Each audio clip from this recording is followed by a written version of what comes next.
मशहूर गीतकार संतोष आनंद के बेटे संकल्प आनंद और उनकी पत्नी नरेश नंदिनी ने मथुरा में ट्रेन के आगे कूदकर खुदकुशी कर ली।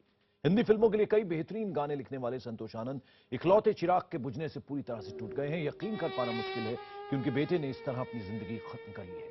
बेटे संकल्प आनंद की लंबी आयु के लिए मां राजदुलारी ने अहोई अष्टमी का व्रत भी रखा था, लेकिन उन्हें क्या मालूम था कि व्रत खुलवाने के लिए बेटा नहीं बल्कि बेटे की मौत की खबर आएगी। सुबह करीब 10:30 बजे संकल्प आनंद की मां राज दुलारी ने अपनी बहू नंदिनी को फोन किया तो मोबाइल किसी और ने उठाया। इसके बाद जो दुखद सूचना मिली वो उन्हें सन्न कर गई। राज दुलारी के मुताबिक उन्होंने अहोई अष्टमी का व्रत रखा, लेकिन अहोई माता ने उनका बेटा संकल्प ही छीन लिया। तब भी ऐसा कुछ आभास नहीं हुआ कि संकल्प ऐसा कोई कदम उठा सकता है। महाराज दुलारी के मुताबिक उन्हें सुसाइड नोट में लिखे 250 करोड़ रुपए के मामले में कुछ भी पता नहीं है। न ही वो सुसाइड नोट में लिखे जो व्यक्तियों के बारे में जानकारी है उन्हें ही जानते हैं। कुछ पाकर खोना है, कुछ खोकर पाना है जीवन। गाड़ी इनकी पास में खड़ी हुई थी रेलवे ट्रैक के पास, और उस गाड़ी में से इनका एक लंबा सा सुसाइड नोट भी बरामद हुआ है, जिसको कब्जे में ले लिया गया है और उसकी जांच की जा रही है। फिलहाल जो बॉडीज़ हैं उनको पोस्टमार्टम करा के नियमानुसार जो उनके पेरेंट्स आए थे उनको हैंडओवर किया जा चुका है। अभी उनके पेरेंट्स की तरफ से कोई तहरीर नहीं आई है। उनको जब संपर्क किया गया तो उन्होंने बताया है कि वो अपना कंसल्ट करके जो भी वो लिखाना चाहें वो लिखाएंगे।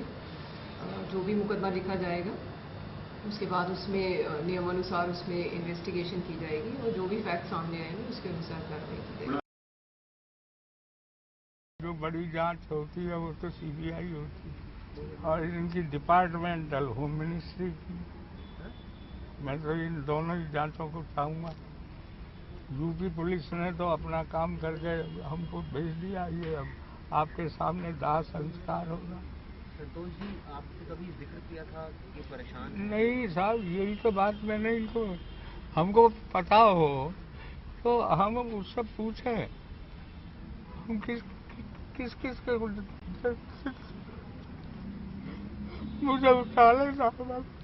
75 साल का हो गया।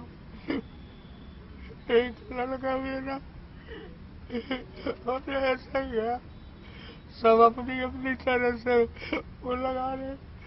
मुझे अगर मालूम होता, मैं आप देख रहे हैं मैं 4 कदम नहीं चल सकता। मैंने उसका ऑफिस आज तक नहीं देखा।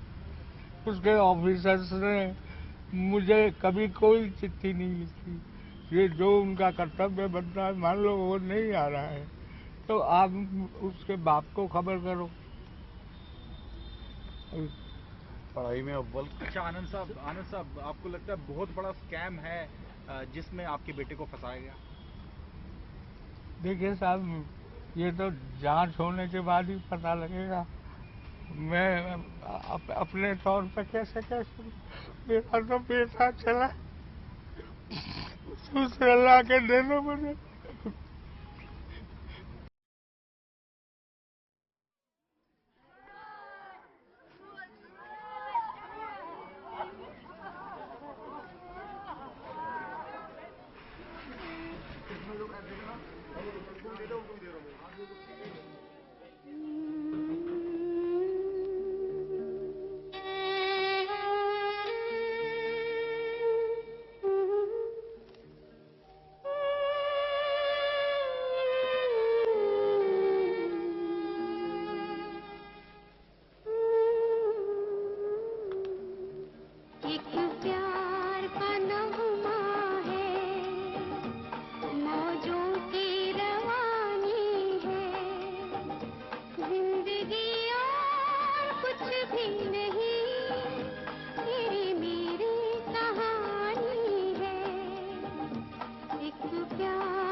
कुछ पाकर खोना है, कुछ खोकर पाना है जीवन का मतलब तो आना और जाना है। इस बात का जाना है, हर चीज तो पानी है। जिंदगी और कुछ भी नहीं, तेरी मेरी कहानी है, एक प्यार का नगमा है। और यहां आपको बता दें कि पड़ोसियों को अब तक यकीन नहीं हो रहा कि संकल्प और उनकी पत्नी इस तरह से अपनी जिंदगी खत्म कर लेंगे। परिवार बहुत बढ़िया है। इनके बेटे हफ्ते में कभी भी छुट्टी होती थी आ जाते थे मिलने के लिए और मिलते थे। हम लोगों से भी मुलाकात होती रहती, इतने अच्छे बात करने वाले थे। परिवार का तो आप कह ही सकते हैं कि परिवार कैसा है, बहुत बढ़िया। ऐसा कभी नहीं लगा हम लोगों को कि ऐसा कोई घटना घट सकती है। पारिवारिक चीजें होती हैं, अगर बहुत सारी चीजें आजकल बच्चे वैसे ही नहीं बताते, वो कहते हैं हम क्यों माँ बाप को बताएं। और कुछ न कुछ तो टेंशन है, जो आदमी इतना बड़ा हादसा एक कर रहा है और बच्ची के साथ, बच्चे को भी नहीं देख रहा। और इस बीच Loknayak Jayaprakash Narayan national institute of criminology and forensic science की डायरेक्टर रीना मित्रा तनाव की बात से साफ इनकार कर रही हैं। उनका कहना है कि उनका व्यवहार बेहद नॉर्मल था, वो अपना काम अच्छे से कर रहे थे। मेरे को कुछ नहीं कहना, हमारे पास ऑफिशियली कोई कंप्लेंट नहीं आया हुआ है, नहीं हमारे पास है कुछ, पुलिस के पास है, जो आगे कार्रवाई होगी वो लोग करेंगे, जो जांच होगा। ऐसे हमारे पास कोई कंप्लेंट या कुछ भी नहीं है। एज अ पर्सन संकल्प जी का कंडक्ट यहाँ पर क्या कभी दबाव में देखते थे या वो बातें उन्होंने यहाँ पर जाहिर की थी? नहीं, ऐसा कुछ नहीं किया था, ना ही उन्होंने मेरे पास आके कोई दबाव या पर्सनल जैसे बाकी लोग आके कहते हैं, उन्होंने कभी कोई शिकायत भी नहीं किया, कोई कंप्लेंट नहीं किया, किसी कर्मचारी के खिलाफ भी कोई भी कुछ नहीं कहा होगा।